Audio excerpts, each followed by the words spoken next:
I'm gonna click the record button. Let's get this on record. Okay.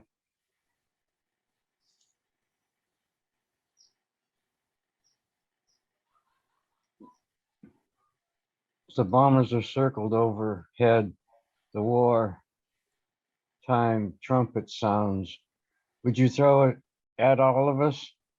How do you plan for the next season when the next season may not come? And the bombers circled overhead and wartime trumpets sounded.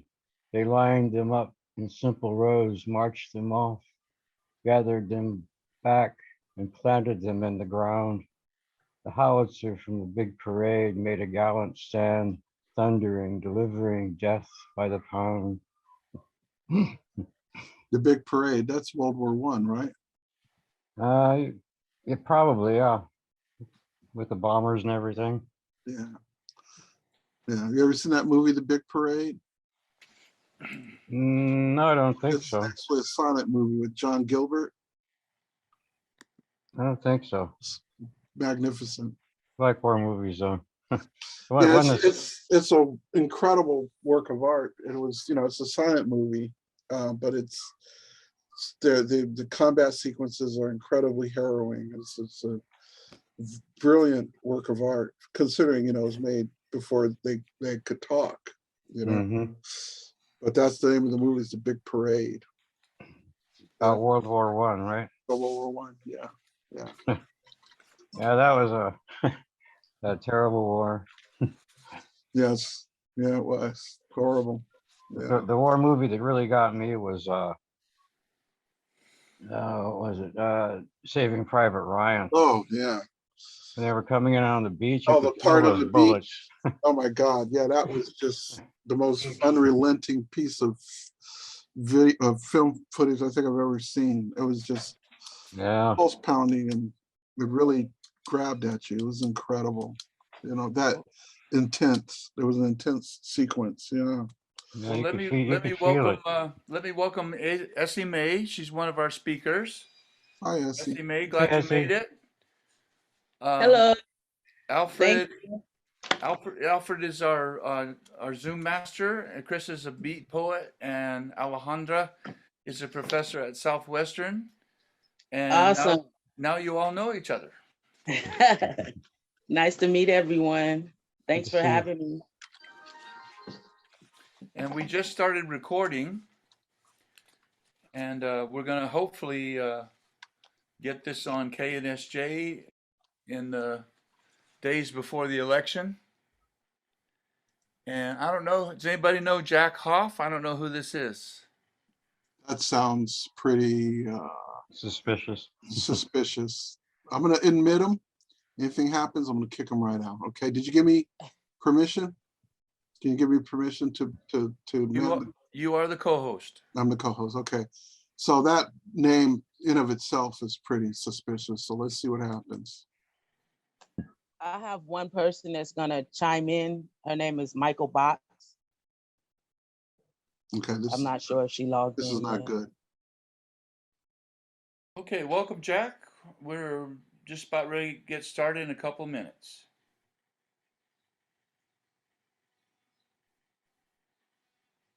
I'm going to high five your hand. There you go. And Alejandra, it's good to see you. I'm hoping everybody got the schedule, so you know when you're about ready to speak. And we've got a couple of film clips we'll be showing that are going to be blending with the poets and the speakers. And I don't know this person either. Welcome, Candace Nutt. Okay, let's just wait and see how they do. If you're not here to appreciate poetry, if you're just here to make a mockery or a nuisance, we're going to kick you right out. Okay, just want to let you know now. And if you want to be on the open mic after all of our speakers and our film clips and our poets have read, please put your name in the chat room. And we do, I think I've had that 5 people have said they would come and be part of the open mic, but we have room for 8 people. So on the open mic. So if you would like to read 2 poems on the open mic, please put your name in the chat room. And I see 2 things in the chat room now. Alfred, you got everyone. Someone loves the background that you have. Thank you, Alejandro. All right. Well, what do you think, Mr. Genius? Do you want to wait about another minute or 2 and then we'll get started? Or Yeah, let's wait till 5 after. Okay. That sounds good. We have our first poet is not here, but she said she would be. Okay. I just talked to her. But our first speaker is here, and that's always a good thing. That's a good thing. I'd like you to know that Alejandra is a member of ARE, which is the Association of Rasa Educators. Mm. And ARE, I'm also a member of ARE, and ARE is what we're trying to do is make sure ethnic studies is in all the high school classrooms in California. Is it also middle schools, Alejandra? I forget. Everywhere. through college. And so we've been doing a lot of work on that. And Alejandra is my shiro for sure. And we're going to wait just a few more minutes. I want to welcome Pauline. I guess you just came in. And Candace and Jack, you've been here for a while. If you are here to read on the open mic, please put your name in the chat room. And I will make sure you get to read a couple of poems.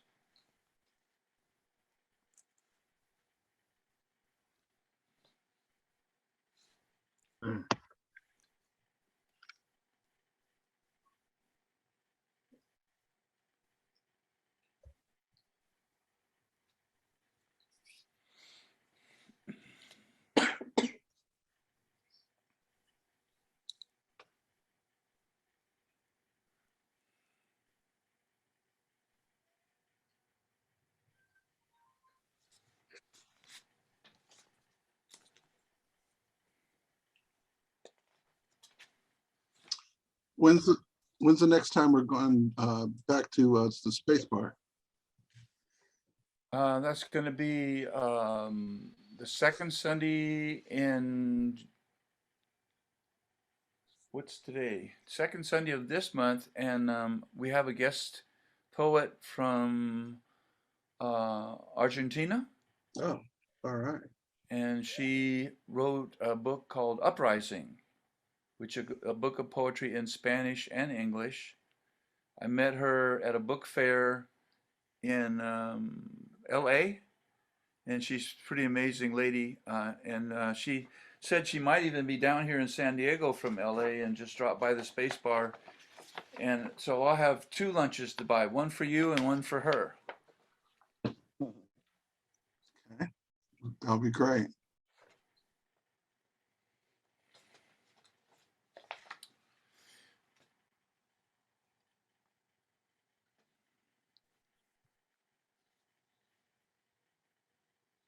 So I'm going to grab a glass of water to keep my whistle wet. Good idea. We can get started.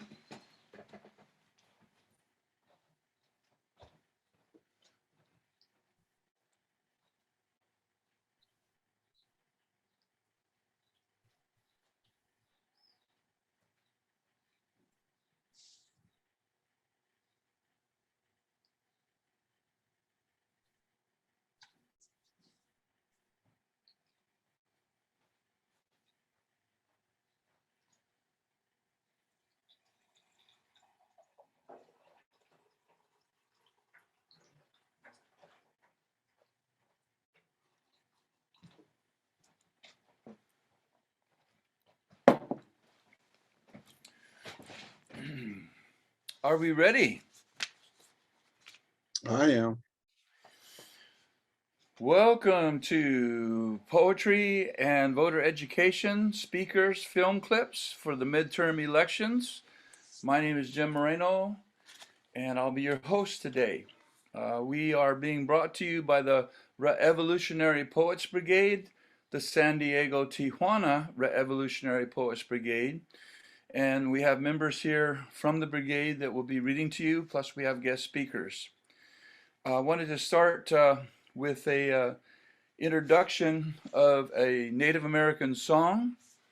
And this is a song because we want to dedicate this whole event to the parents and the children that were killed in Texas, and also to the relatives of the people killed in Tulsa. And so this is called the Healing and Blessing Song, and I want to offer this in a good way.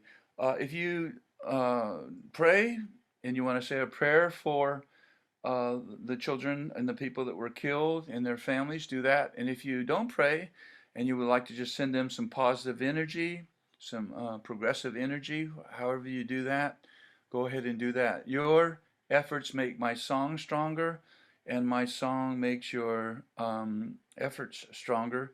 I'm a member of the Smuich Chumash tribe, and when we sing these Indian songs, these California Indian songs, we consider it medicine. So I offer this song in a good way.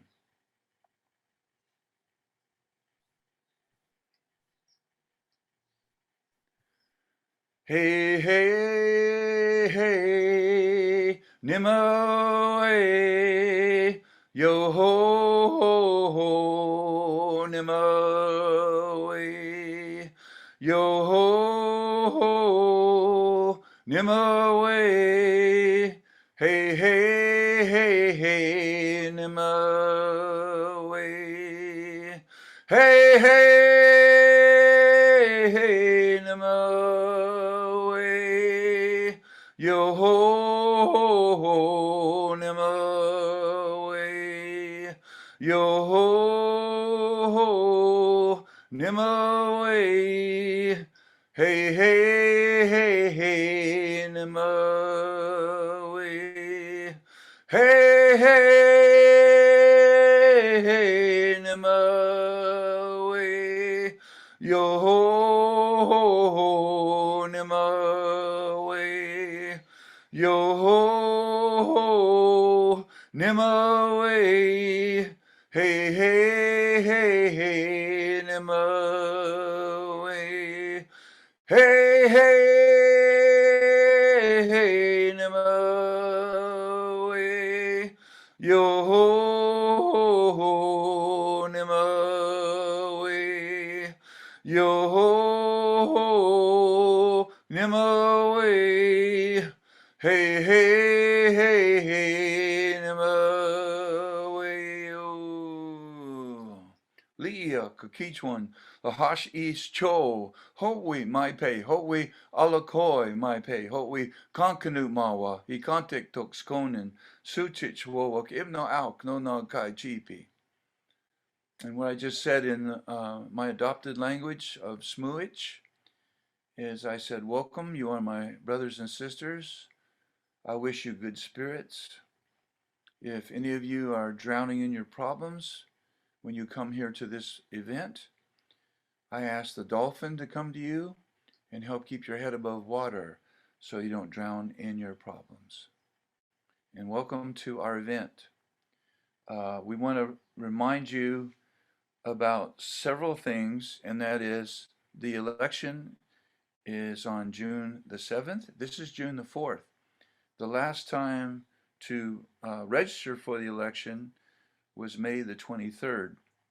And if you haven't registered by now, you're going to have to wait until November to register. So if you have registered, you should have received a mail-in vote ballot, and you want to follow the instructions on that ballot. If you haven't voted yet, please make sure you get your mail-in ballot in before or on the 7th.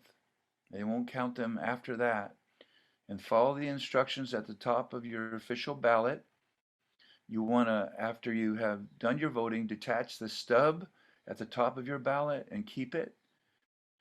and insert and seal your ballot inside your return envelope. On the outside of the envelope, you want to date and sign it. Don't print your name. They will not count it. They made it a lot harder for us to vote with some of these rules. So date and sign your name on the return envelope, and you can take your ballot in the envelope to any of the libraries in town. And if you go to sd.com, you can find out exactly some other places to take it if you don't want to send it in the mail. You can also sign up for your ballot to be tracked, so you know it makes it to the San Diego Registrar of Voters. Okay, and we wanted to start that way. Hello. We want to start that way because we want people to understand exactly how their vote will count. And so what I like to do now is I like to have, and here's our first poet, which is good, and another speaker, Cupcake and Dolores. And so Alfred, I'll let you go ahead and let them in. We want to start off with one of the characteristic issues of this election. And I'm going to hit my share screen.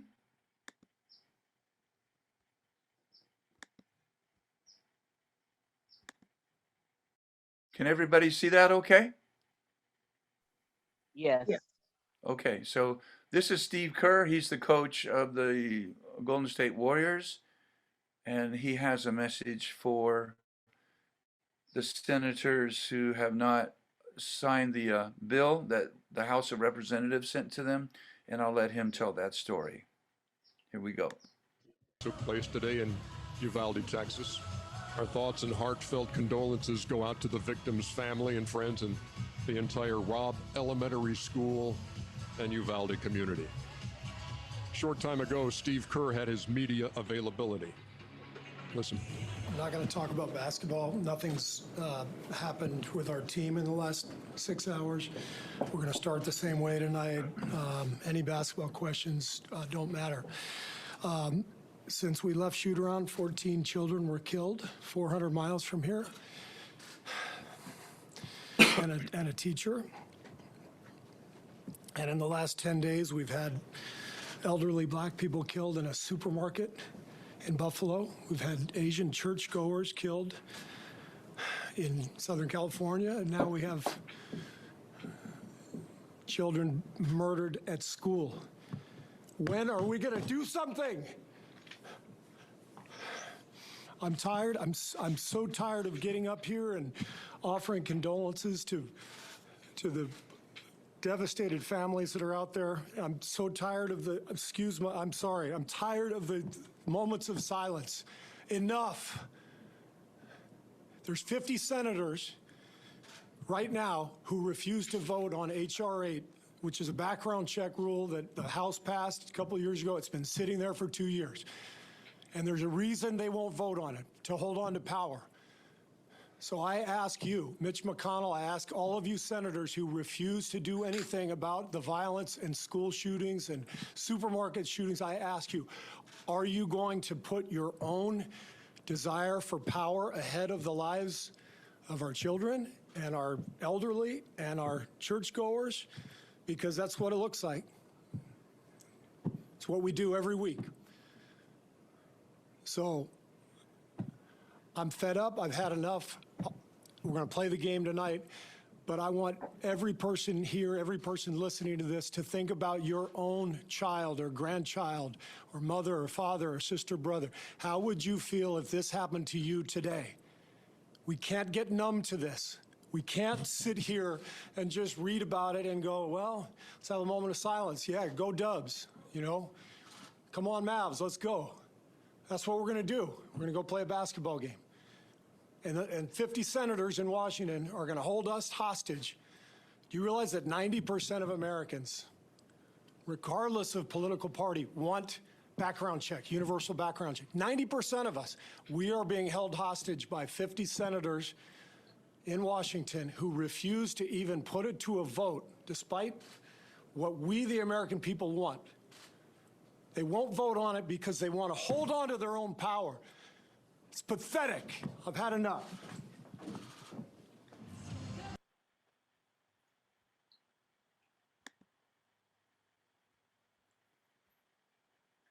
And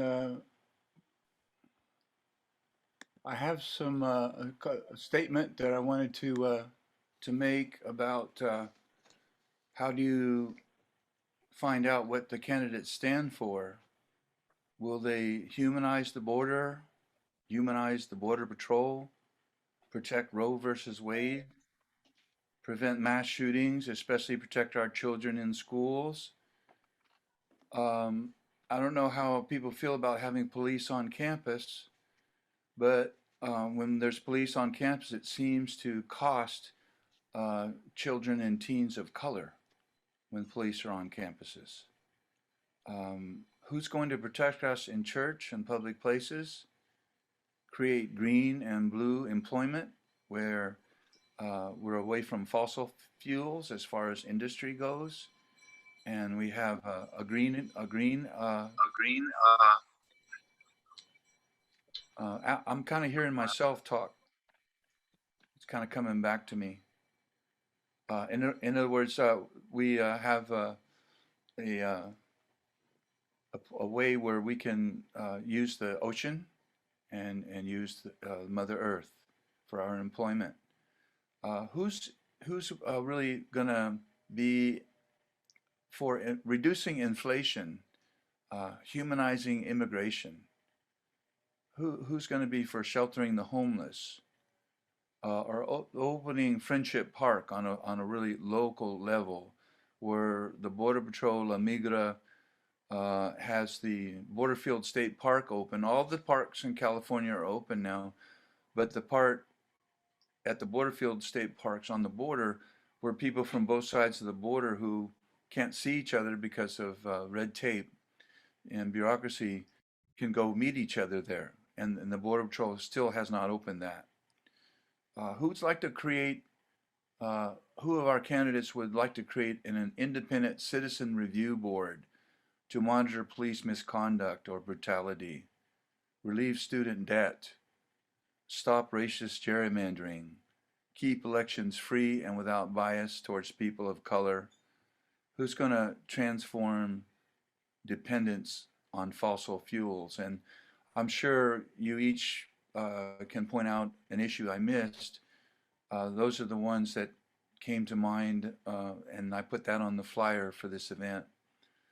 And so I'd like to go to our first poet now, and she is my sister. She is just an amazing musician. We went up to a place called St. Elmo's Village to read our poetry with a couple of other elevated men and women were there with us. We went to a Waffle House and had a nice lunch, and then we went over to St. Elmo's Village, and everybody got a tour from Roderick, who graduated from Lincoln High School, and he and his uncle went up to and bought Mary Pickford's ranch and turned it into St. Elmo's Village. Dolores walked over to this piano and started to tickle those keys, and I couldn't believe the mastery that she has. Amazing musician. We performed together and many times, and she brings something out of me by her musicianship and the way she sings that is just you can't teach what she does. She's very, very strong. So please welcome Dolores Fisher. Hello, everybody. Just one moment, please.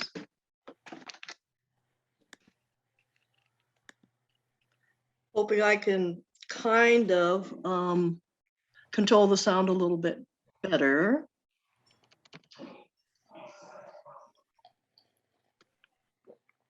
Oh my goodness. I'm hearing all sorts of clips and people. Is that what we're supposed to be hearing? No. I think it may be something endemic to your computer. I have nothing on. No one else is hearing anything. Is anyone else hearing anything? All I did was plug in my headphones. Check and see if you have something in the background running. So, hear that? And I just took it out. I Yeah, can hear that noise, but it's not coming from me though. Does everybody hear that? no, it's just you. Why don't you start? Why Wow. don't you try Well, turning off everything on your computer except for one moment, and let me see if there's something on in the background here.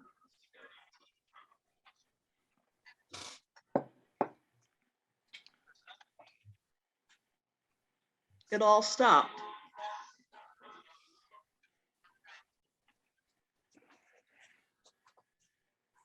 All right. Seems to have stopped. Okay, I think you're okay. Okay. All right, so is everybody hearing me now? I'm Yeah. gonna plug in. All right, no extra sound. Is everybody good to go? Yes. All right, cool. I was going to do something a little different. And all I'll say is that if you want to see an old poem of mine that's a bit more activist, it's still trending on the web. It has been 10 years and almost everything in the poem still obtains. I thought it was ironic. I saw it yesterday. I was shocked. And the name of the poem is "Oh Lord, How Long?" So if you want to look it up, that's fine with me. Today, however, I'm going to do something that still obtains, ironically, and it's called For Barry White. For many of you who don't know, Barry White was a soul singer. And for many people, he didn't have a political context, but for certain people, he did. And he represented so much more than just the dulcet-toned Black singer who sang about love. This is for Barry White. If music is organized sound, then your voice took the noise of my adolescent fading heart and rearranged diminuendo dissonance into crescendo harmonies of hope and possibility that love would come my way. And one day even I would be all right. Shy, quiet, glasses wearing, orthopedic shoe tripping me. A Black girl nerd, someone who wasn't supposed to be. From curving buds of my blossoming body to flush of my dark brown skin and some pimply boy's brute drenched mustiness fresh from gym class, I knew love would come my way. Oh yes, and even I would be all right. You said so, Barry, and I believe. Daddy and both my brothers could sing too. Syrupy high tenors, the kind that makes gospel music so special to our ears. Their voices jive, talk women's hearts. See, we were more natural then, and our men could make us feel like that. But they were family, and me and my sister, we was immune to my brothers and my daddy. Besides, none of them were baritones like you, Brother Barry. Sis and I would turn on the radio, talk afros, dashikis, dance steps, lipsticks, boys. That 4-bar orchestral intro heralded your arrival, and your voice sharing our bedroom air stopped us quick. Barry, our dulcet toned sorcerer conjure man in song time, weaving magnolia petal ballads of love. We were your women. We were in a love circle so unbroken with respect and with desire to please us and be pleased by us and not hurt us and not touch us in a way that was demeaning to anybody and everybody. Barry, you created a love circle so unbroken. You declared our praises, my brother. You honored us. We were all yours. Together, we could breathe life, love into everything. The first, last, and everything of this chaotic world. Real Black love back then, Brother Barry. Life, love between us and our families. Life, love, like the kind my friend Sharon Elise talks about.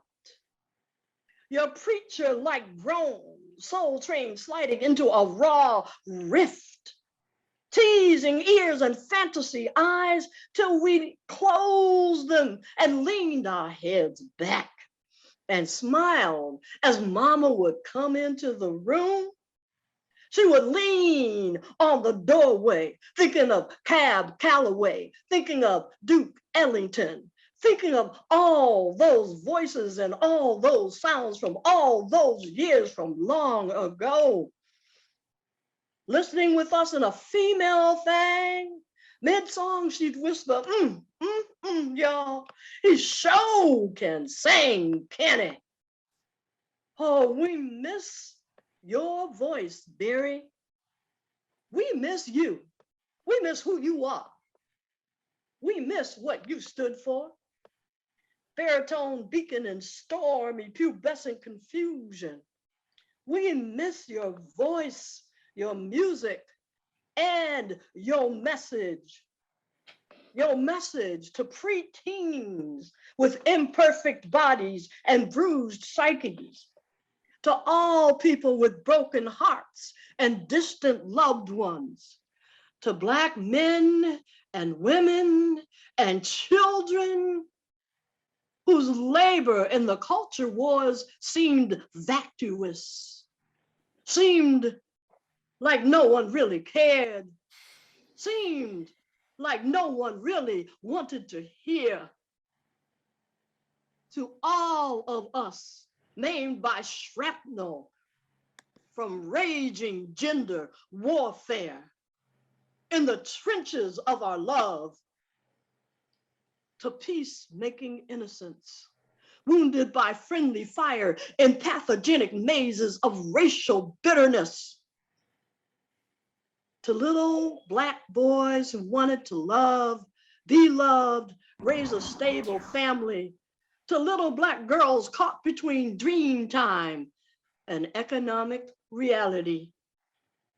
Your voice called out, real love is, real love is gonna be, real love is gonna always be all right. Right on, Brother Barry, right on. Thank you. Alfred, we have some folks in the chat room that need to leave, please. And Cupcake says she can't get in. I think you removed her accidentally. She's trying to get in. She's one of our speakers. And so well, I'm sorry. I apologize to everybody about what's going on in the chat.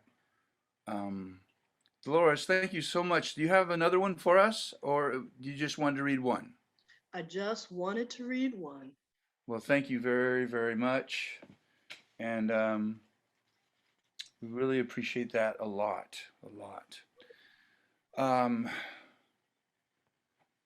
let's move on with Professor Alejandra Lucero. She is a sister friend of mine from ALE, the Association of Rasa Educators. And the ARE has works a lot with high school students. If you didn't hear what I was saying about it before, I'm a member of ARE myself, and we are trying to get ethnic studies in high school and middle school classrooms throughout the state. And the nice thing about ethnic studies is it's a curriculum that decreases isolation, increases respect between cultures, and increases equality. And so when you have ethnic studies in the classroom, there's less xenophobia, and there's a dialogue that can happen between cultures that is the antithesis of a mass shooting. And so I also LGBTQ violence, violence against the people. On the reservation, we call them two-spirited. And on the reservation, not only California Indians, but all the way across the board, the two-spiriteds were an important part of the tribal leadership because their perspective was different than the people who were straight people, straight Indians. And so where to have the village, the location of the village, where hunting was going to happen, deciding on war or peace, those were all part of the two-spirited's decision-making process as well. Kind of makes you wish we had more two-spiriteds in our own government. So I've gone on too long. This is Professor Alejandra Lucero. Thank you so much, everyone, for having me. I want to start by acknowledging that I am speaking from unceded Kumeyaay land, that the Kumeyaay people, past, present, and future, are the true stewards of this land, and that though our decolonial processes are complex and they need to extend beyond our material reality, we need to take a stand of giving the land back to really authentically move towards decolonization. I'm here today to speak on how the very violence that has now become so normalized in our schools, grocery stores, movie theaters, nightclubs, and other spaces of community impacts our LGBTQ plus brethren. I'm Alejandra Lucero Canan, pronouns she, they, ella, ella, a queer Chicanx immigrant from Tijuana, Mexico, an educator, writer, radical, committed to doing my part to take care of this earth that we live in, our only true home, and also to the betterment of our society, and especially the liberation of all peoples, specifically through the queer liberation that our queer, trans, Black, and brown femmes are leading us forward. First of all, I want us to remember Kimberly Crenshaw's concept of intersectionality. Let's recognize that though not all of the most recent violent attacks, in particular those against Black and brown people, they have not been explicitly and directly homophobic or transphobic. We want to recognize that LGBTQ plus people are everywhere. We're everywhere, and we've been around since the dawn of time. Though sometimes people are miseducated on queerness and think that being queer is recent, and they look back at 1969 and the Stonewall riots, and they say in so many words that that's kind of the beginning of the queer age. That's not really true. If anything, it's the beginning of a new chapter in Western white queerness in the US, maybe. And this is despite the fact that Stonewall and many other historical acts of rebellion, such as the Compton's cafeteria riot in San Francisco or the Black Cat Tavern protest in LA, they were led by Black and brown LGBTQ plus people. Because when we really start to untangle this mess we call life, we have to start admitting that queers are everywhere, that non-white people have been setting the tone and charge for our liberation, and that this revolution has been brewing for longer and harder than our educational system will teach, than our media will report, and even our communities will sometimes acknowledge.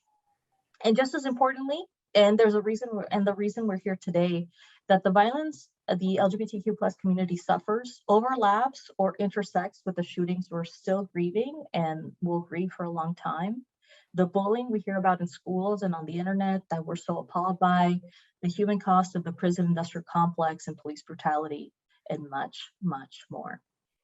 It may start with the seemingly benign erasure and rewriting of history, a miseducation that extends all areas of life from school to home, but it ends with the loss of valuable life. Actually, I want to amend my earlier statement. The violence that LGBTQ plus people experience starts actually at home.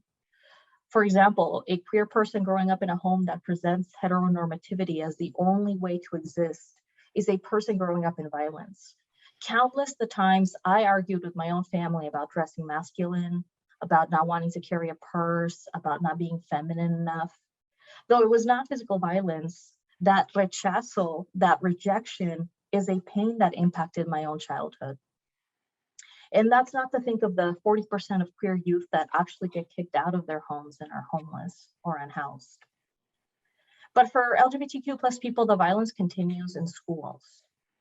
43% of transgender youth have been bullied on school property, and 20% plus, 20 plus of transgender, gay, lesbian youth and bisexual youth have actually attempted suicide. And the violence is not just from one person to another, from a student, a peer, a faculty member, a staff member. We actually also have to account for systemic and institutional homophobia and transphobia.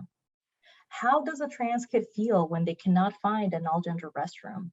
How do they feel when people use their dead name or use the wrong pronouns? As an educator in community college, I'm saddened to say that these issues continue in higher education. They don't stay behind in K through 12. Until we do away with heteronormativity, with gender binary, with white supremacy, settler colonialism, and capitalism, the violence against queer people will continue. And unfortunately, this violence extends beyond the walls of academia. It percolates through police brutality and the prison industrial complex. For example, the National Inmate Survey found that LGBT people are incarcerated at a rate over 3 times that of the total adult population. They get longer sentences, and they endure especially dehumanizing treatments, such as being held in solitary more often and for longer than their straight counterparts. And this is not even discussing the treatment of undocumented queer people. Of course, just to clarify, primarily the queer people impacted by a majority of the violence I speak about are non-white people, that is Black and brown queer people. But perhaps due to that fact, I believe that liberation is possible. Queer, Black, and brown femmes have already written the blueprint to reject these systems of oppression. Let's celebrate queer resilience and also queer joy. It's through those queering acts of rebellion with which we'll find our path through this dark forest of violence. So beyond this Pride Month, please remember, we're here, we're queer, and we too are your community. Thank you.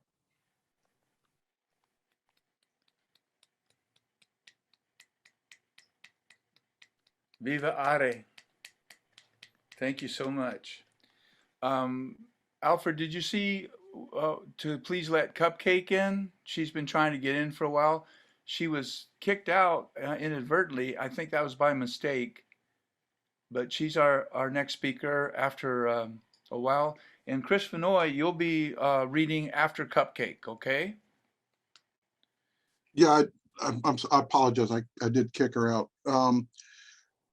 But I'm not stopping her from coming back in. She has to just resubmit. Just do you have her contact information? Yeah, I've been emailing her or texting her for a while.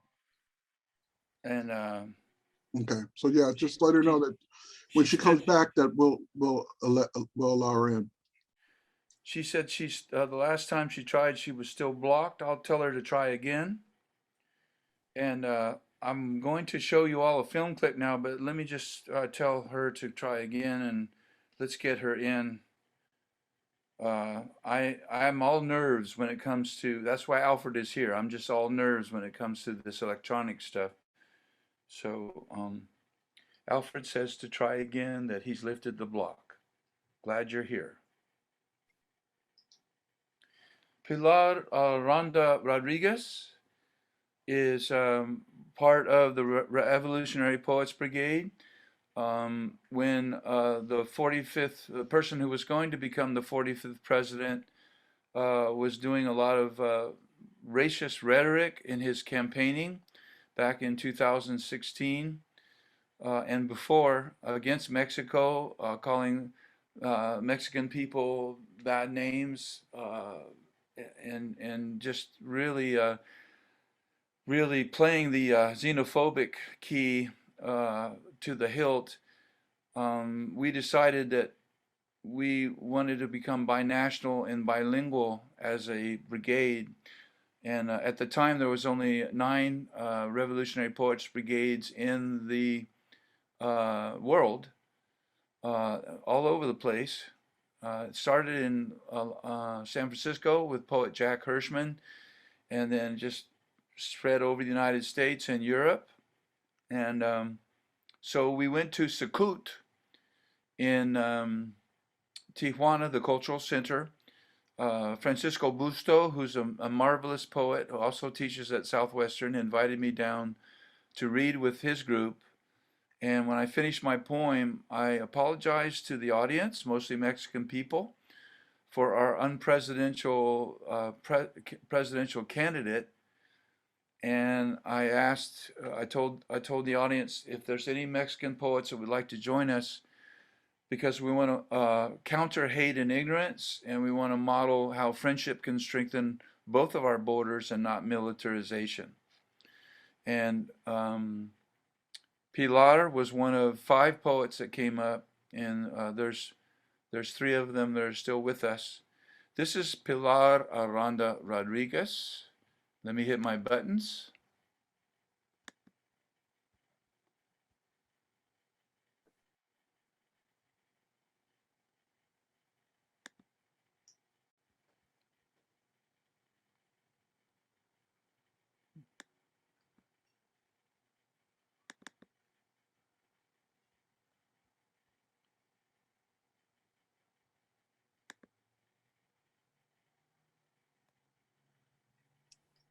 Do you have her on another window? Hold on a second. I'm having a little trouble with, I'll have it in just a second.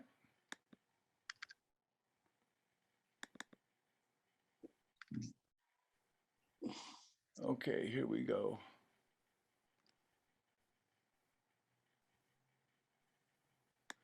Can you all see that? No, You can't see that? Can you see that? no. Well, here we go again, Alfred. Okay, so this is what I want you to do. Click the share screen button. Okay, I'm gonna, When you click share screen, you can choose which screen you want to share. And you should have a number of different screens to option from. There you go. we're good now? Mm-hmm. Okay, I'm gonna go to 9 minutes. There she is. There is a God.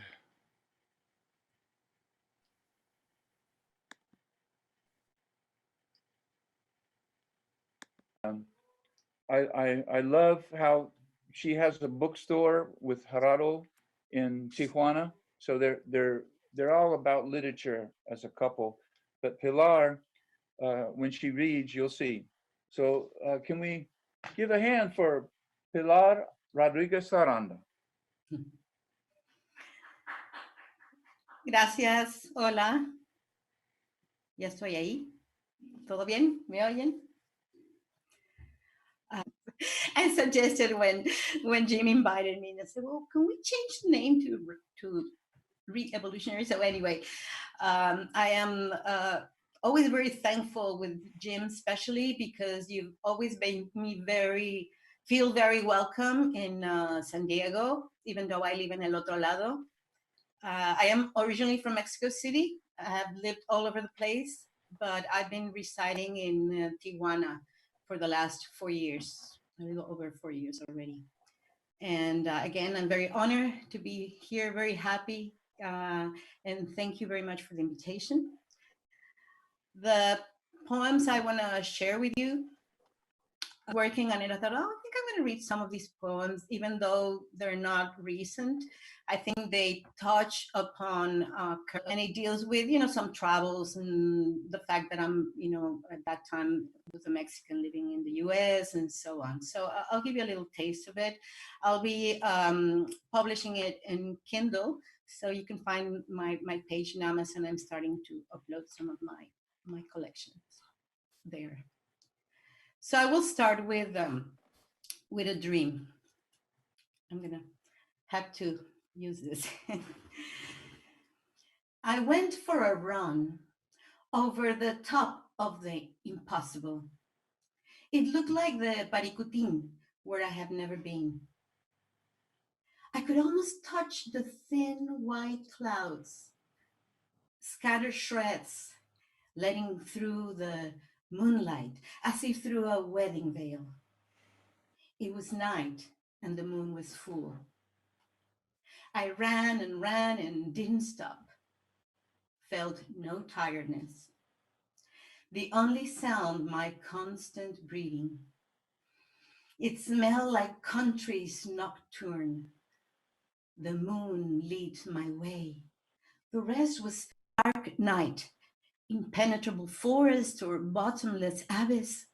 Couldn't tell. Kept running.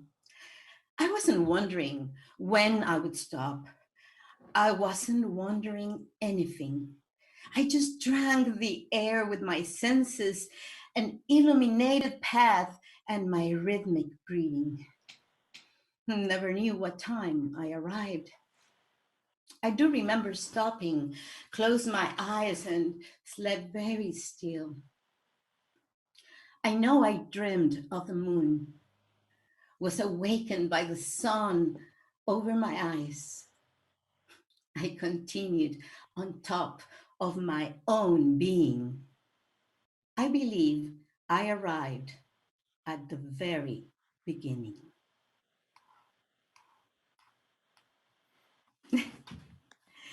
Okay. All right. Thank you, Pilar. And she had a previous engagement, couldn't make it here. And Alfred, I think that for some reason Cupcake is still blocked. Is there anything that we can do on our end? No. I guess when you remove someone, it blocks them from trying to come back in. The only thing I could think of is if she comes back in with a different username, it might let her. I can let her in. It's just let me know what she's going to sign in as. Okay, I'll do No, I that. apologize. No problem. It's kind of the typical thing for sure. I want to do another film clip right now. This is these film clips that we're showing are under the theme "What's at Stake," and Beto O'Rourke is running for senator or governor of Texas against the fellow now who's allowing all these mass shootings and not really doing anything. A week after Uvalde, Texas happened, he spoke at the NRA convention. And Beto's going to tell us a little bit more about that. So fingers crossed, here we go with another film clip.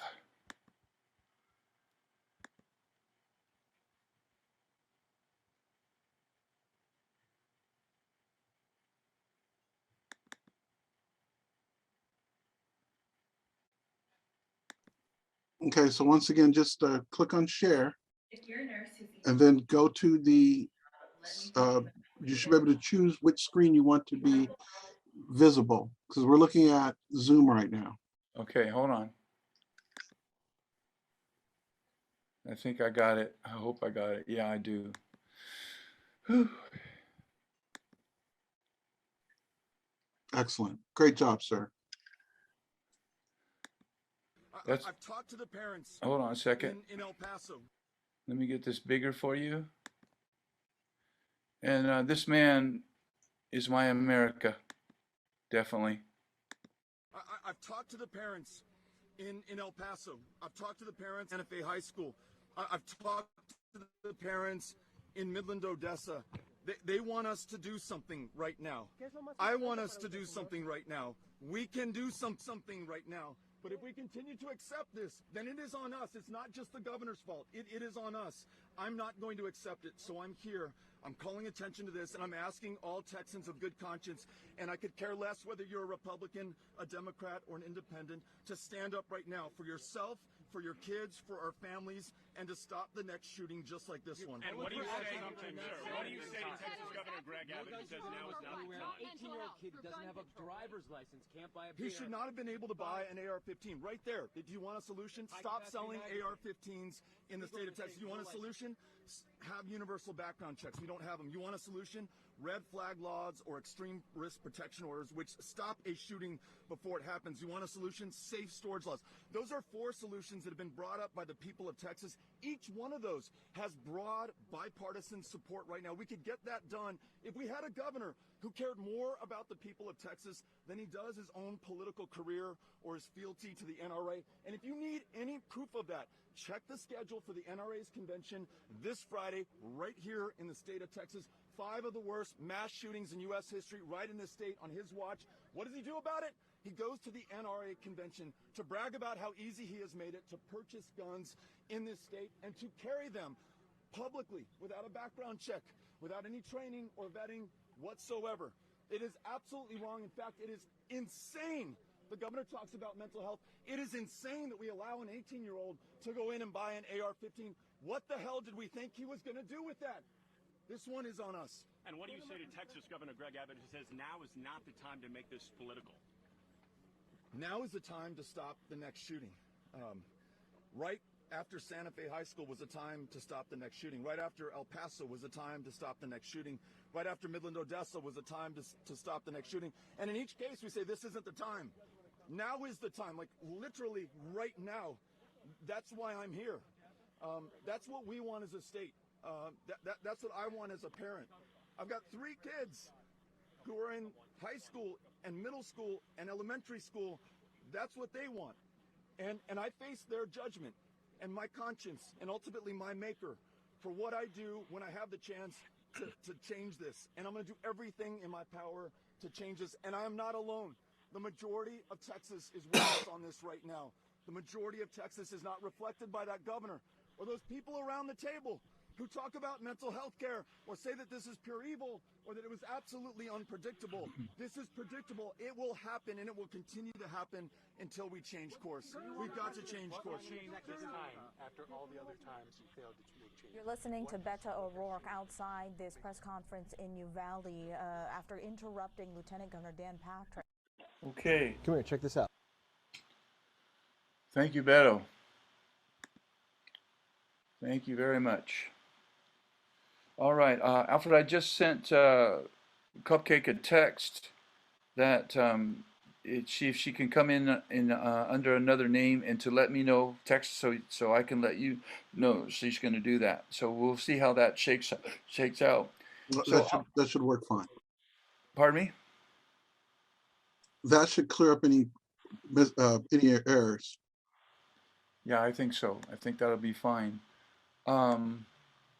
So what I'm going to do now is I'm going to introduce the young man who was the beat poet of San Diego, then he was the beat poet of California, and then he was the beat poet of the International, and I guess what's next is the beat poet of Mars. I'm not sure what's going to come up next for this young man. And then after that, who knows, the universe. I came onto the poetry scene in the early 90s here in San Diego, and he was already an established poet here. And people would shout out his lines that he would, as he was reciting his poems. He's memorized miles and miles of poetry, and he's just very, very gifted, very respected poet, and not only in San Diego, but in California and in Europe. This is Chris Vanoy. How you doing, Jim? Got one poem for you today. It's called People Who Have No Choice. People who have no choice wait on the side of the road Wait for time to pass, for their dreams to come true. Wait because waiting is what they do. Wait for the rain to stop so their clothes will dry. Wait for the cold day to leave so the sun will warm them. Wait for the bombs to stop dropping. Wait for the earth to stop shaking.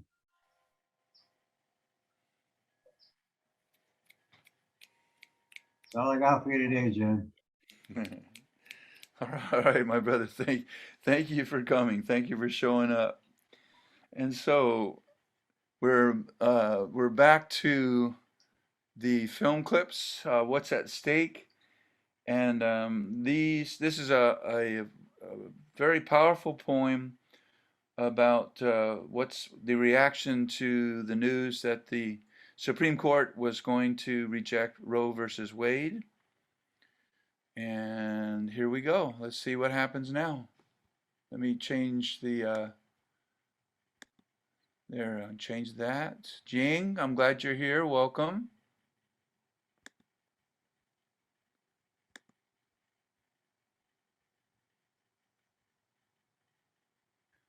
And it looks like we're going to have to go through the similar steps. So bear with me.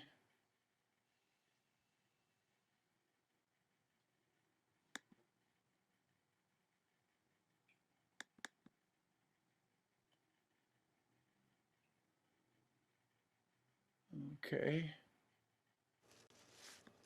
Alexa, show me the puppy cam. Okay. Oh, and Mickey. Okay, we're looking at the wrong screen, so you have to close it and make sure that when you share a screen that you're sharing the screen that you want us to see.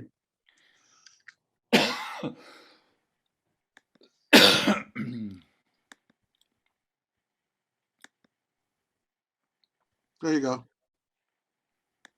Look at you, little boy. Who's a good boy? Who's a good boy? Look at you, little boy. Look at how cute you are. You're so cute. Look how cute you are. If the Supreme Court does strike down Roe, abortion rights would become a state-by-state issue. Local lawmakers could easily restrict access or outright ban abortion. Were Roe overturned today, an NBC News analysis from the Center of Reproductive be set to ban abortions, the one on this map in blue. 13 of them have what are known as trigger laws of Roe would trigger state laws that would almost immediately forbid abortions. The states in green have restrictions on abortion in place right now, and the states shown here in yellow have protected abortion rights through state laws and court rulings. In the yellow states, abortions are legal and will remain legal. And then there's New Mexico and New Hampshire. There, abortions would remain accessible, but not protected by state law. So confusion. And abortion rights could soon be very different depending on where you live. In a moment, reporting from Garrett Hake in Austin, Texas, on one of the states with those trigger laws. First, CNBC's Perry Russum in Chicago on where individual states stand now. As conservative justices started filling the Supreme Court, states began passing new abortion laws, preparing for a possible strikedown of Roe v. Wade. We'll continue fighting for the unborn lives in our great state. In Alabama, lawmakers passed a near-total ban on abortions. In Kentucky and Florida, bills have been signed banning abortions after 15 weeks. We want these kids to grow up in loving homes. In Ohio, we really value human life. Governor Mike DeWine signed the heartbeat bill in 2019. It makes abortion illegal after the first detectable fetal heartbeat. It only goes into effect if Roe is overturned. I think we're going to look and see if there are other laws or other changes that we would want to make. Across the country, states are split by ideology, with leaders in Democratic states pushing to make their own moves. The state of New York will always be there for anyone who needs reproductive health care, including an abortion. In Connecticut, a new abortion rights bill is headed to the governor's desk. Right now, only doctors can perform an abortion. When the bill becomes law, advanced practice registered nurses, nurse midwives, and physician assistants will be added to the list. We're going to fight to protect a woman's right to choose. In Illinois, Governor J.B. Pritzker calls the state a safe haven for reproductive rights. If they can reverse 50 years of settled law, then every Supreme Court decision that has made this country freer and fairer can be reversed by this court. Illinois finds itself in a situation where it will be nearly surrounded by states that have some type of restriction, and state leaders say they welcome anybody who has to come here to get an abortion. Now, just a few hours ago in Oklahoma, Governor Kevin Stitt signed a new bill making it illegal to get an abortion after 6 weeks. Last month, he signed a bill making it a felony to give an abortion, so now it will be illegal to give an abortion and get an abortion in the state of Oklahoma. Chef.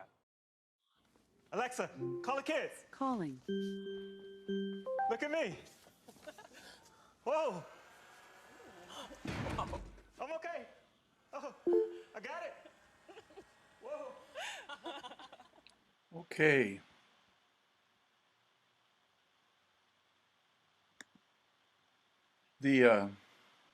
This election and the election in November are very important, not only in San Diego, but in California and in the whole of our nation. I'm hoping that KNSJ will repeat this recording that Al's doing for us. And I think both sides are, when you're a nonprofit, you have to present both sides. And that's what we tried to do with this event today. Our next speaker came to one of our Revolutionary Poets Brigade voter education for the 2020 election, and we did 6 of those. And she runs a nonprofit. She's a survivor of her husband and her twin brother being killed. Her foundation makes her a community activist. Her speech was so powerful back in those days for those elections. I didn't have any doubt about calling her again, and she graciously said yes. Please welcome Essie Mae Horn. Thank you, everyone. Could you hear me? Oh yeah. All right.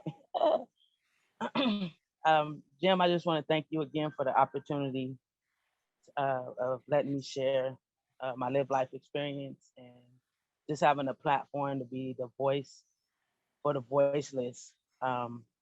Like Jim shared, that I am a 3-time gun survivor, of a 3-time survivor of gun violence. My name is Essie Mae Horn. I am a resident of Southeast San Diego, born and raised, 45 years here. I'm a widow, became a widow at the age of 29 with 2 kids.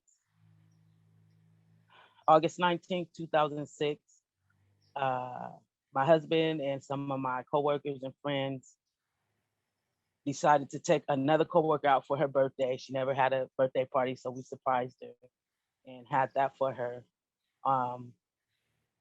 When we got home at 2-something in the morning, my cousin needed to go to the restroom, so she went to the restroom, and me and my husband came into the house.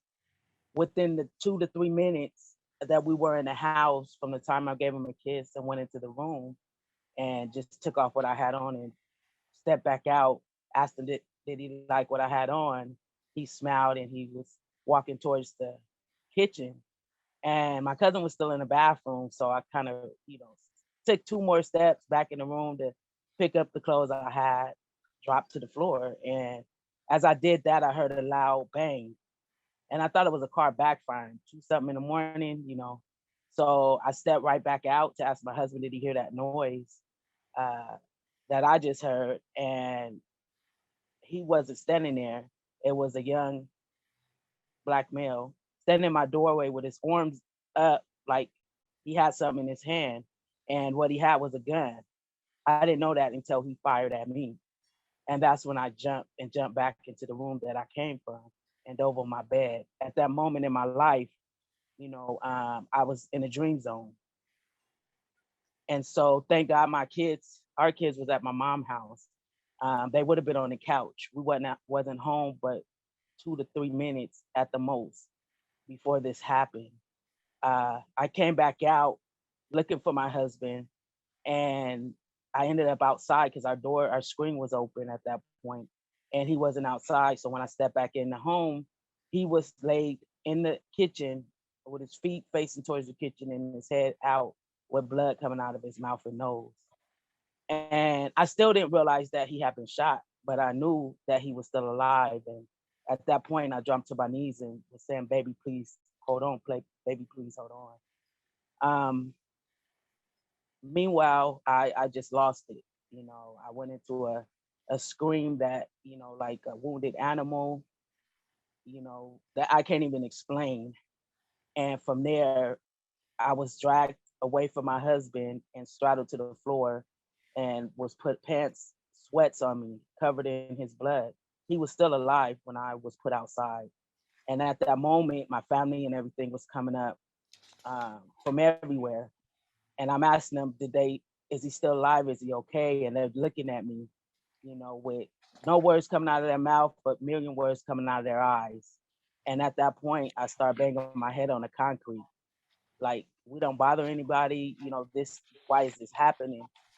And so from there, of course, I was interviewed by the police, told them what I seen, let them know I needed a sketch artist. Meanwhile, I still didn't know if my husband was alive. At that moment, I was placed in the center, like what we're seeing now, where the school shootings is happening and you know, massive shootings at the the stores where families are just standing outside and don't know what's going on. And I can relate because they're not telling you anything. Now it's a protocol, you know, now this is not like your life, but it is your life, right? And so it's so devastating seeing that on the news because I know what the outcome is with the survivors that's standing on the outside that then lost their kids or lost their loved ones, their husbands. You know, we heard on the news that one of the husbands of the teachers passed away, you know, when he heard about his wife being murdered in the school shooting. You know, you don't want to live anymore. Your mindset just clicks, you know, and so the mental health, you know, your body does what it does because it's human and you're fighting that because this is not supposed to happen to us, right? But then you don't have people that humanize what's going on because it has not happened to them yet, right? God forbid that, but 16 years ago, it happened to me. So at the end of the day, it's like, what do you do? Do you want to be the change you want to see and be in your community, you know, in your state, in your nation, or do you want to do what someone done to your family? You know, and being human, you want to hurt somebody. You're upset, you're angry, you're outraged. And the other part of you is like consequences, repercussions if you haven't snapped into that reality. So that's where I was at. I was lost. I was diagnosed with depression, PTSD, and anxiety. I didn't know what that was at that time. I didn't want to raise my kids. I didn't want to live anymore, but I didn't want to kill myself. And I didn't want to feel the pain of my stomach turning, the headaches, the heart racing. I didn't know what that was. And so I had to learn through time and through prayer and through pushing through that I'm human. And this is what you go through when this certain type of tragedies happen. And so I had to live for my kids because if I was trying to live for me, I wouldn't be here today. And so I had to understand my assignment that God gave me because I was fighting. It was like, why me? You know, and one lady told me, why not you? And I got so upset because I didn't understand it at that time. But through the grace of God, you know, I'm still standing. My twin brother stepped in to help me with my kids. And my son at the time was a year and a half. And my daughter was 7.5. And so he was that Black male role model helping me raise my kids, you know, in our community. I was told to leave my community because it's still a homicide 16 years later. We don't know who did it and why. And so, of course, the news, they take their clippings and they share their part of the story. But of course, as the survivor and as the victim, you don't get to share your story, right? And so I had to be that voice once I got stronger. But before then, my twin was. March 9, 2016, my twin was murdered. He was through a drive-by by 4 teenagers. He was shot in the head at no fault of his own because 4 teenagers decided they wanted to go out and kill someone and get stripes. Had to go identify his body. and see a bullet hole through his head. Who could do that as a human being, right? Then had a trial. So these are the things that these families are even not even going to get any closure to, or going to have to go through, and it's a life sentence. And so Twin Swag came about 16 years ago, but the night my twin passed away, I was praying to God that he gave me something positive that I could continue to live and make bigger than me and be that change in my community. And so me and my twin spelled twin Tween instead of Twin. And so when I was headed to the bathroom after everybody was asleep, I was going into my breakdown and grieving of losing my twin. And so I I started Twin and changed the Twin into an acronym, and it stands for Together We Elevate Each Other in Our Neighborhood. And then I threw swag on it eventually later because I'm told I got a little swag, and I turned that into an acronym simply with a lot of grace, because nothing but God have us here today, right? Through the grace of God, this is nothing but Him, and it's just like God has us here for a purpose, even today, right? Jim reached out and, I picked up the phone. It don't matter the time, how long we haven't spoke, how long we haven't been together, he got this together and got it moving forward, because it takes a village, right? And if certain people can't speak up because they're going through different stages, we are, whether it's through poetry, whether it's through singing, whether it's through writing, standing there being and humanizing those laws and rules and regulations. And so that's a little bit about what I do. I go into prisons and share my story because I am a survivor. And they left one standing. I go into schools and talk to kids about mental illness, depression, anxiety, and PTSD, because that's me. I am mental illness. We don't look like what we go through, but we don't talk about it in our homes, in the communities, in our schools. And so now you hear it now in the news. Oh, mental illness, mental illness. When do we talk about it? Every day, because it's not something you tuck under the rug. It's us. It's we. So that's just a little bit about me. I just want to thank you for the opportunity to come and share a little bit about my live life experience. And thank you. How do people get a hold of you if they want to participate in your foundation or participate in some of your activities, please? I can leave my email and number and name in the chat, but I'll give you my number. You can call me. I don't care what time it is, because I feel like the problem too is 9 to 5, everybody works, and then the door is closed. But after that 5, that we don't have access to go talk to somebody, or to go, vent, or have somebody there to understand what we're going through. So my number is, well, you spell my name ESSIE, Mae, MAEHORNE, and my number is 619-379-1137. And I'll put my email in the chat. I go out and table in the community, give out resources. Any resources that I get, I share it to my community and beyond. And that's how you get a hold of me. I'm here till my casket drop. Thank you, SMA. God bless. Thank you.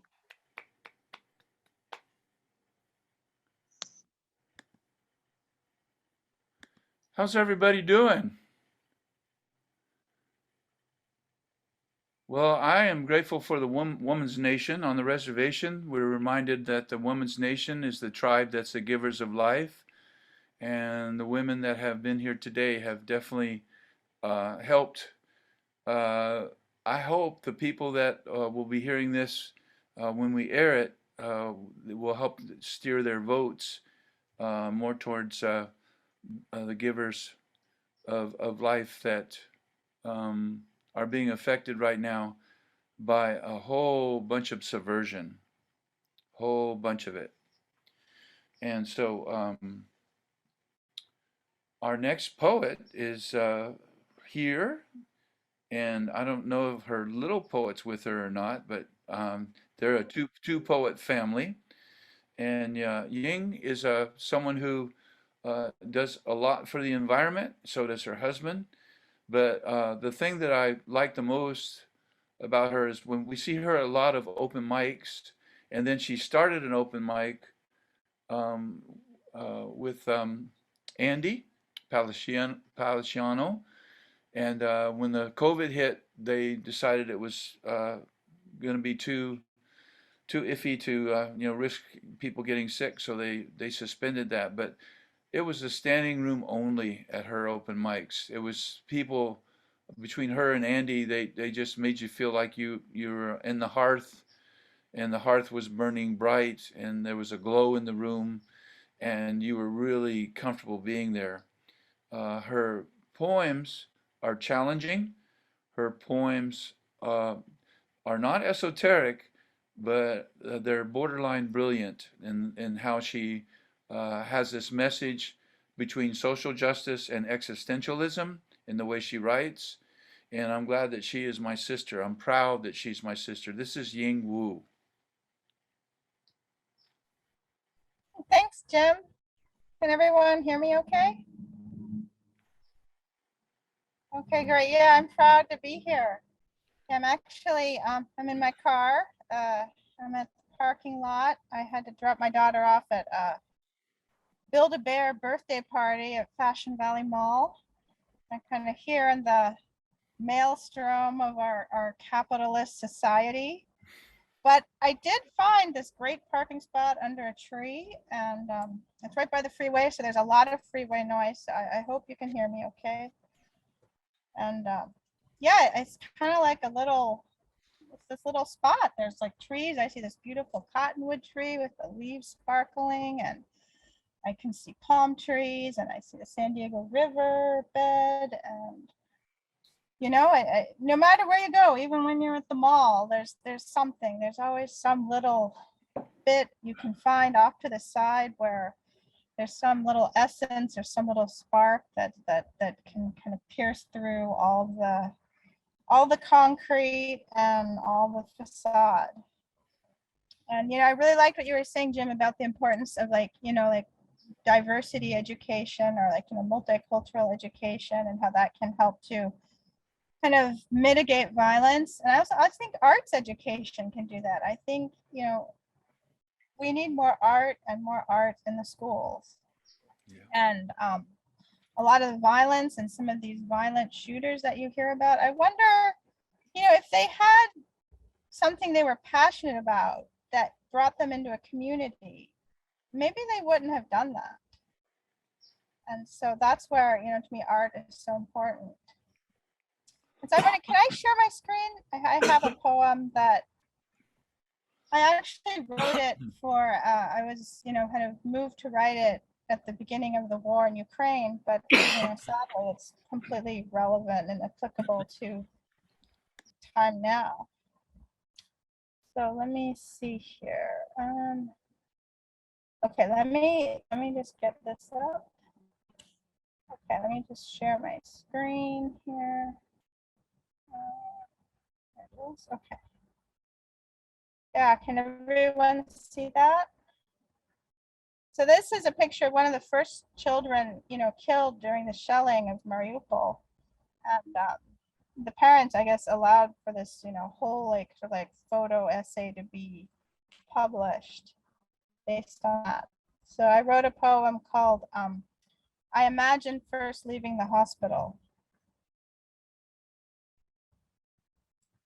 So, we step on the sidewalk. Life breaks into pieces. There are segments and thresholds. Your child collapsed when the missile exploded. Your heel strikes the pavement. Her body is there at the hospital still, but now you're outside. Life crosses thresholds. When your child was born, you tasted forever, but the sidewalk is sectioned. Today, all the sections seem smaller. Life is unknown, it breaks into pieces, and the space between heel strikes can swallow you whole.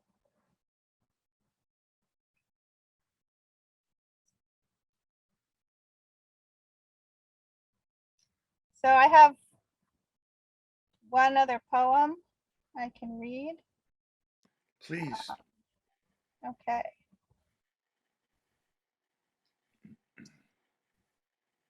So this poem was really motivated by, the terrible events that occurred during the past administration, and that received a lot of notoriety, let's say, in the past administration, of children being forcibly separated from their parents at the border. And really, I think this poem is apropos now, even today, because it's about, how we dehumanize each other and how easy it is to get caught up in the very things like the malls and the freeways and, the lanes and the rules and the abstractions is really the word that I use, that cause us to stop seeing each other as people. So this poem is called, we call it family separation. So we call it family separation because abstractions make it easier. On mornings when you're running late and the lid is stuck and the toast is burnt and your child hates her pleated pinstripe poplin uniform. And in your mind, there are horizons, but hurry, now it's time to go. And in your mind, there are also borders between here and there and us and them. And people are pleading to cross those borders. But your child's still in underwear and you haven't signed her reading log or bleached the mold behind the sink or paid the bills or packed the juice or killed the weeds beyond the patio. And the TV calls it family separation, but you feel your heart beating now and now and now. We're told they don't belong here, but your heart is made of spaces meant to open. And we're told our country is a nation of laws, but the ones who do the telling are the ones who speak in shadows, who call it ethnic cleansing, who call it population transfer, who call it bonded labor, who call it forced assimilation, who call it habitat reduction, who call it filtration. And your heart is made of petals as you rush your child down the sidewalk. The warning bell rings at 8 o'clock, then the final bell at 8:05. And your heart is veined and fluted. Your heart is made of sunrise, made of rhythm, made of ebb and flow and openings, but the gates will lock at 8:06. And you're waiting at the crosswalk, but traffic won't slow down.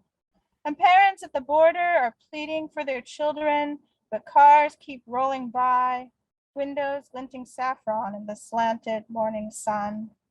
And the street is paved in asphalt, but you are pulse and breath and skin. You feel your child's palm in yours. And the thoughts in your mind seem paved in asphalt, but leaves keep poking through. And you hear them rustle. Translucent leaves with waxy stems. The one on your way to school, mother held your hand. And the leaves were gold with the sun inside them. You came from your mother. Your child is gold with the sun inside her. The children who fled their homelands are gold with the sun inside them. The sun contains all colors. But the sun is paved in asphalt at the border. And you think you know the reason, but leaves keep poking through. We're told there's a reason, but you are pulse and breath and skin. And your child's heart wants to beat inside you, but the street is paved in payment plans.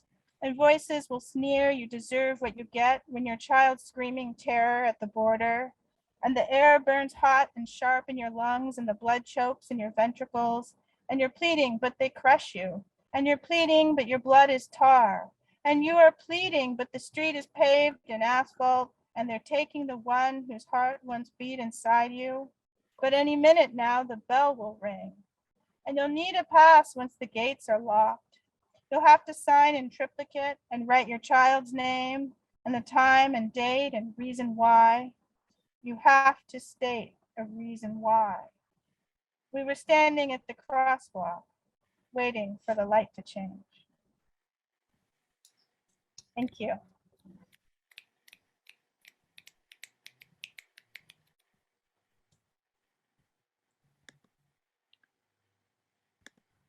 Whoa. That was like a freight train going through my dining room. That was amazing. Thank you very much, Jean. And my best to your young poet and your other half, for sure. Thanks, Jim. All right. Well, we're down to our last film clip and one more poet. I hope everyone is having a good time. I'm really grateful to Alejandra for mentioning that this is Kumeyaay land that I'm sitting on. And I want to honor the mighty Kumeyaay Nation. An interesting group of perspectives, I think. I'm hoping that the indigenous leadership is more followed than it is now. And we're down to our last poet. And so let me introduce myself. I'm Jim Moreno, and I think I care about everybody who's left. I definitely care. Can we give Alfred Williams some love, please, for recording this and for taking care of us? And I was over at his house today in paranoia, and he just calmed my paranoia down. And I gave him some corn in gratitude. And so I think you that know me know I'm always looking for my America. You are definitely my America, all of you. And if this makes it to KNSJ 89.1 FM and you're listening to my voice right now, you are my America. This is called Flecks of Coal. And this is it starts an epigram from Rumi. I have lived on the lip of insanity, wanting to know reasons, knocking on a door. It opens. I've been knocking from the inside. When Dr. King was slain, I worked in a Memphis warehouse down by the Mississippi. The outrage at his murder was a roaring fire. The voice on the phone said, "Don't come to work today. It's all on fire down here on the banks of the river. You'll be dead before you turn down our street." It was my black buddy Johnny of the Juju tongue. I was the only non-black who worked in that warehouse. We were brothers in the heat and sweat of work, moving pallets of heavy mattresses as strong young men are wont to do. The fire from the grief of losing our nonviolence leader was not lost on me, did not reach me, but was close to me.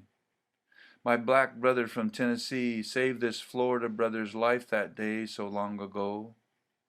Since then, I've been looking for my America. Lethal arrests of unarmed people of color are not my America.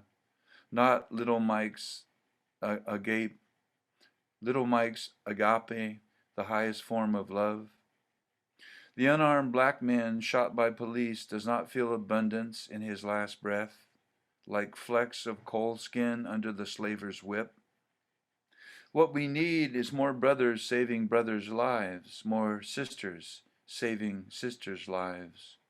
What we need is to see the Dr. King who lives inside us all. I'm still looking for my America, a place of peace and justice. It's a place Dr. King called beloved community. When you knock on that door, Rumi wrote, knock from the inside.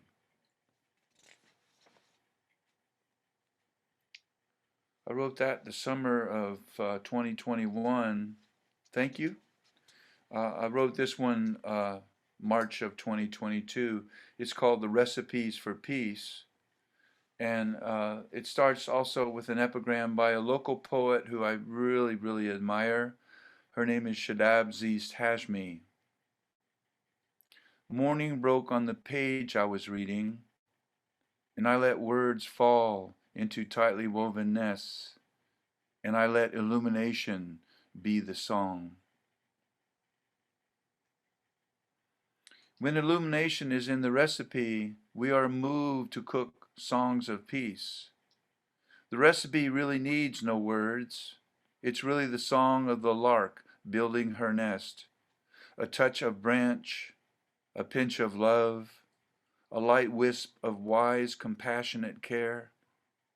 It feels like catching a wave with a smiling dolphin, a peaceful relative, playful in the waves.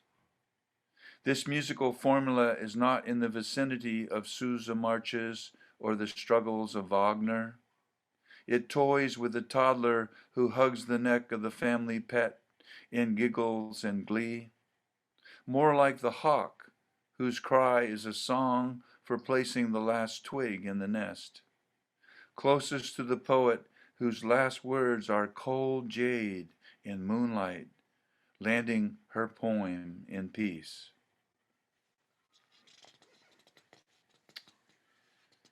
And so I guess where we're at now is the open mic.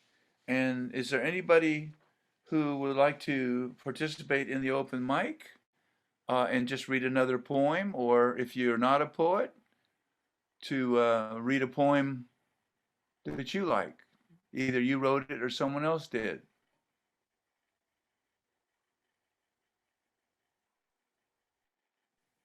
I do. I have a small poem. I'm sorry. That I wrote in honor of my twin and my husband. Give me 1 second. Am I able to read it now, or do I wait in No, line? Or go ahead, Esime, please. okay. Give me 1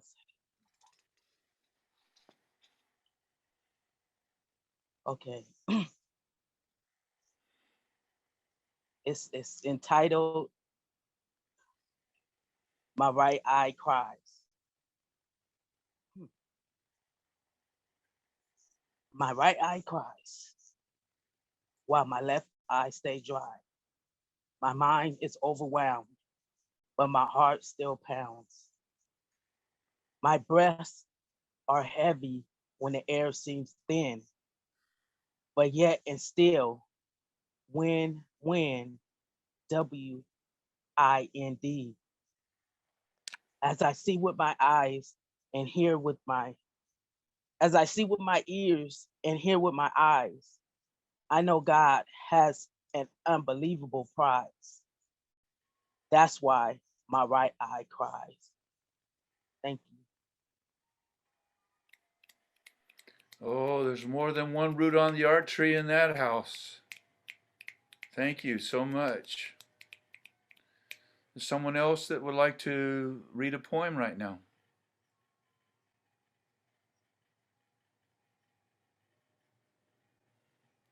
So I'm going to end it today. 3 weeks ago, I went to a poetry conference with Jimmy Santiago Baca, and he told a story about a woman who defeated violence against herself. And the story moved me so much, I wrote this. And this will be our way of saying good. Thank you for coming, and I hope you will, whatever you learned today, if you'll make it visible. This is called If Darkness Prays. A prayer is a gift, a petition, a gratitude. It matters in the degree the petitioner is lost or found. Consider what happens when the perpetrator slams the woman against the wall to terrify her into submission. She swings her fist to defend herself and shatters the lone light bulb hanging from the ceiling. The two are thrust into total darkness. The thug can no longer see or feel his lust. He stops. Her voice is now teacher, not victim, not mouse. Why do you do this? I happen to be a mother, a daughter, a wife, a friend. The bile he's tasted all his life since he witnessed the first beatings of his mother recede. The total darkness quiets the voices in his head. The violent movies fade to mist. Like the protagonist in Les Miserables, the kindness of the priest, saying the stolen candelabra were gifts, transforms the thief. The darkness speaks as holy water. A prayer in the darkness is a gift, a petition, a gratitude, a wish, a mood, a mystery, a heart. We can all make this happen, even me, even you.